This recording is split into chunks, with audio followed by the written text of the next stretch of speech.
Guys, Alibaba just officially released their brand new AI image model, Wan 2.7, and this thing is incredibly impressive. It is packed with some crazy extra features that might just make it the first true competitor to Nano Banana 2. But the real question is it actually better than Nano Banana 2? Today we are going to find out. To test this model, you can head straight to their official website, Wan.video. Just look at this Bruce Lee versus Mike Tyson image I generated with it. It looks absolutely solid. But let's put it to a real test. One of the biggest complaints with AI portrait generators is same face syndrome, where every AI person looks like a slight variation of the same perfect plastic template. Alibaba claims that Wan 2.7 image completely fixes this.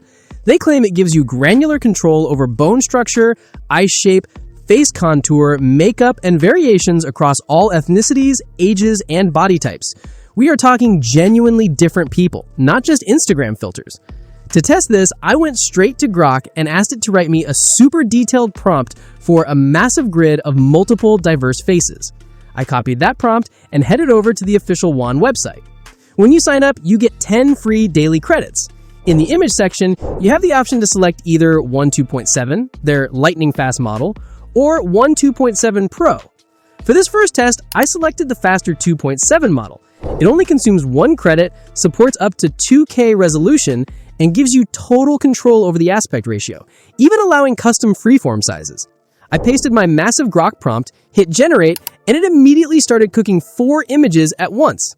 The best part? It is actually faster than Nano Banana 2. Let's analyze the results. For the top row, I asked for a 22-year-old East Asian woman with a round, soft face, large doe eyes, and a straight black bob. It nailed it with 100% accuracy. For the second image, I wanted a 35-year-old black man with a square jaw, deep-set hooded eyes, and an athletic build. Again, it did a fantastic job. But here's the catch. I asked for a 48-year-old Caucasian woman with an angular face. The details are right, but this lady looks like she is over 70 years old. There's no way she's 48. For the bottom row, I asked for a 55-year-old East Asian man with deep wrinkles. He also looks a bit too old, so their age scaling is a bit subjective. Overall, it passes the test because it successfully generates incredibly diverse results at once. But how does it compare to Nano Banana 2? I ran the exact same prompt through Nano Banana 2, and it actually generated 2 extra columns. It was equally as good and generated the 48-year-old woman far more accurately. I also tested the Wan 2.7 Pro model, but honestly, it gave me almost the exact same level of detail as the fast model, still making the middle-aged lady look a bit too old. Now, here is where 1.7 brings something totally new to the table: the color palette feature. This allows you to force the AI to follow your specific brand colors. I uploaded an anime girl, my character, and 2 of my own channel logos. You can actually upload up to 9 reference images here. I gave it this prompt: create a cinematic 4K scene where robot, image 3, is riding a futuristic bike with girl, image 4, on the back, following the brand guidelines of image 1 and image 2. If you look at the top right, there is a palette option. You click New Palette, upload your brand logo, and it automatically extracts the exact color codes. You can adjust them if you want, but I just hit confirm and generated the image. Guys, look at this. You might think it looks a little stylistically weird, but it followed my logo's color palette with absolute perfection. Nano Banana 2 does not have a dedicated color palette control tool, which gives 1.7 a massive edge for brands and creators. I removed the color palette and logos and ran a standard cinematic prompt for both models. 1.7 did a phenomenal job, and while Nano Banana 2 was just as good, I actually prefer the visual style of 1.7 here.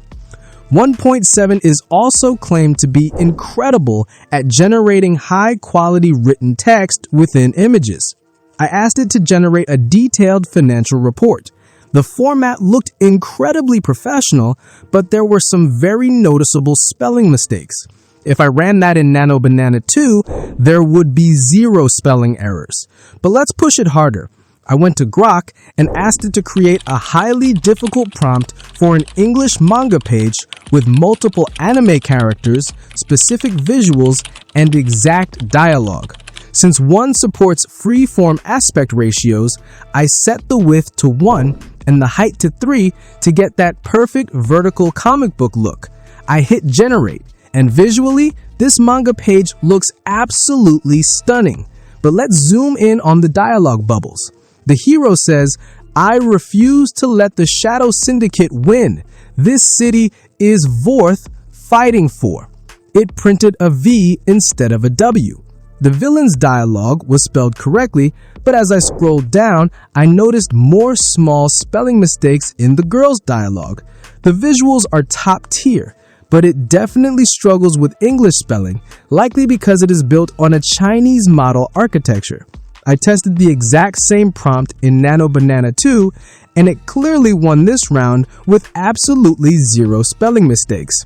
Even the 1.7 Pro model had the same spelling issues. Before we wrap up, I have to show you my favorite extra feature in 1.7, the bounding box editor. You can literally mark a rectangle on your image and edit specific objects. For example, they showed a demo where they uploaded an image of a girl with ice in her mouth, uploaded a second image of an orange, marked the boxes, and the AI perfectly replaced the ice with the orange. I had to try this. I uploaded an image of a warrior girl holding a sword. If you hover over the image, you get a box selection tool. I drew a box right over her sword and hit confirm. Then I uploaded a second image of a giant snake, drew a box over its head, and simply typed replace sword with snake. And boom, it perfectly replaced the sword with the snake. This level of specific editing control is absolutely incredible. So what is the final verdict? Overall, I think 1.7 is a fantastic model. It definitely has some issues with English text generation and spelling, but visually, it is absolutely on par with Nano Banana 2. I won't say it completely kills Nano Banana 2, but it is an incredibly worthy alternative, especially with those extra features like color palette control and box editing. What is your opinion on the new 1.7? Let me know down in the comments. Also, if you want to see my full masterclass tutorial on Nano Banana 2, click the video right here on the end screen. Thanks for watching, and I will see you in the next one.